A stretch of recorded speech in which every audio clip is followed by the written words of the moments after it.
Hello, I'm Bruce. Right now I'm 21 years old and I'm happy. But just a few years ago, I was broke, alone, and homeless. And all of it was because of my mother. Since I could remember, my mom didn't really care about me.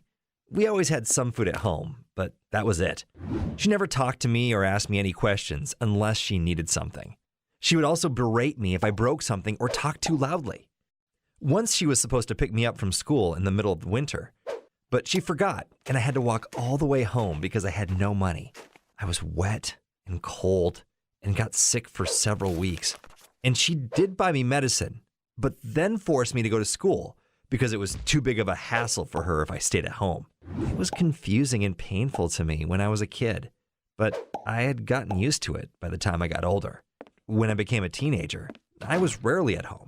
I was always hanging out with my friends, sometimes for the whole night because, well, nobody cared if I was at home or not. So I could do whatever I wanted as long as I didn't create any problems for my mom.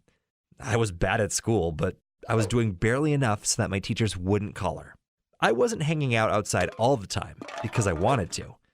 Pretty often, it was because I didn't feel like I had a home. My mom always had men in her life, and they would come and go every few years. So it felt like I was just the tenant in a house of two strangers. With my stepfathers, it was like they were literally strangers, but with my mom, just felt like it. Well, I was at least thankful to them for not messing with me and for leaving me alone. But this all changed when I was 17 and she started to date an ex-military man.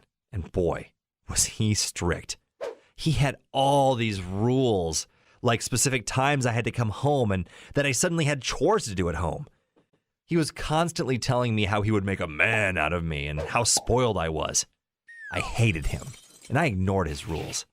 One day, I came home pretty late, and he was waiting for me, red with anger. I didn't even get why. I mean, it wasn't even his house. Anyway, he started to lecture me on how I should obey his rules because he was the man of the house. He was so loud, my mother woke up. I rolled my eyes until he warned me that I would have to leave this house as soon as I turned 18. I couldn't believe it. I looked at my mother waiting for some kind of support, but she just went back to her room without saying anything. He got so angry at me that he made me run laps in the middle of the night around our house, shouting at me at the same time. Mom came out again, but all she did was ask us to be quieter because she wanted to sleep. Good thing that it was raining, because nobody could see my tears. The next few months, I was afraid of both being in the house and being out of it. It was just constant anxiety and anger. I finally turned 18 and was waiting every day to be kicked out. But my stepfather was feeling generous. Or to be more precise, my mother asked him to be a little softer. So the new deal was that if I wanted to stay longer, I had to pay for my room. I agreed because this was the only place I could afford right now. Any other room I tried to find would cost more. It was really hard to find a job. I worked at a fast food joint for a while, but I was so miserable with my situation at home that it was hard to talk with people. So eventually I started a job at a factory.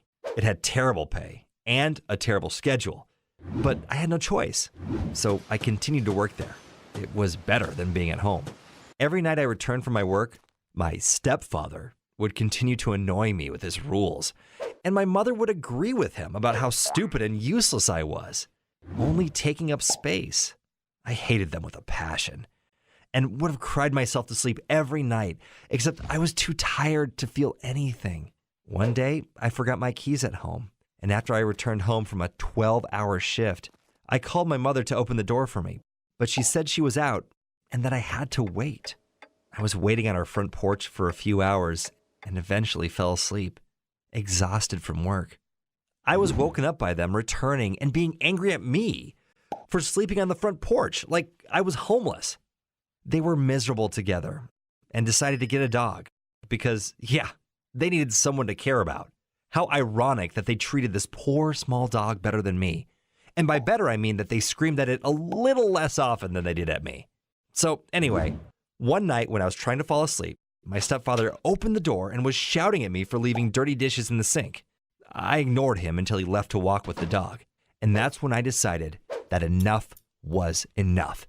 And I went to the kitchen and I smashed all those dirty plates that I couldn't clean because I was exhausted from work. My mom came out to see what was happening and started berating and screaming at me, but I ignored her. I packed all my stuff, took my bag, and left the house without saying goodbye. I stayed in a dirty, loud hostel for a few days, and it was even worse. I'd come from a loud factory to a loud hostel and was just constantly tired. But it was better than living with my mother and her boyfriend. After a while, I rented myself a room and immediately felt better. It was quiet and nobody would barge in the middle of the night. Work still sucked, but I didn't care. I devoted all my free time studying how to code. I knew I couldn't apply to a university in my current situation, and programming is well paid, so it was the best choice I could make. My life gradually got better.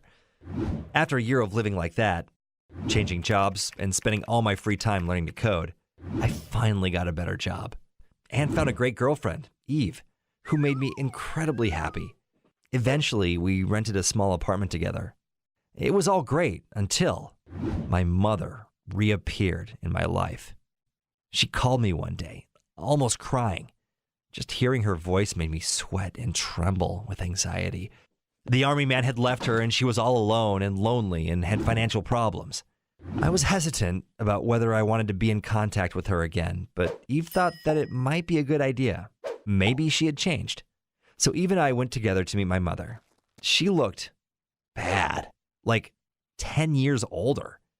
It was almost uncomfortable how she was hugging me and acting like she missed me. She had never done that in my entire life. I was silently sitting the whole evening while my mother was chatting with Eve, telling her funny stories from my childhood. They weren't funny to me. I felt physically sick being in this house.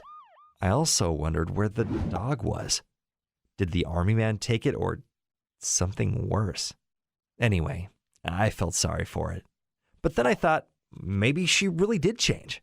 Maybe being completely alone showed her how wrong she was. So I decided to give her a chance. I would talk with her on the phone once a week and would visit her once a month, and even started to help her with money for a little bit. And she did act like she was grateful. Once I went to see her alone, and she started to say insulting things about Eve, how she wasn't good enough for me, and that she was just using me, and that I should break up with her. And get this, my mother wanted me to move back in with her. I was surprised by this, because usually she was always very friendly to Eve.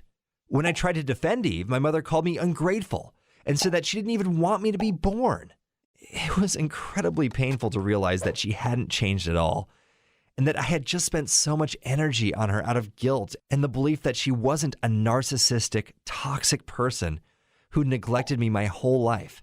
So I told my mom everything I thought about her. I was speaking loudly for about a half an hour, and then I was getting my things together, preparing to leave. At that moment, my mom ran to me and pretended to fall. She was laying on the floor and crying about everyone abandoning her. She looked like a little baby, but I felt absolutely nothing. After some time, she stood up and tried to hug me, but I stepped back. At this point, I left without showing any emotion or saying a word. I imagined how she would continue to sit all alone in this room, knowing that it was her fault, but never being a person who was big enough to say that she was sorry or just accept that it was her fault. I went back home to Eve, a person who loved me, and burst into tears, something I'd never done in my entire life.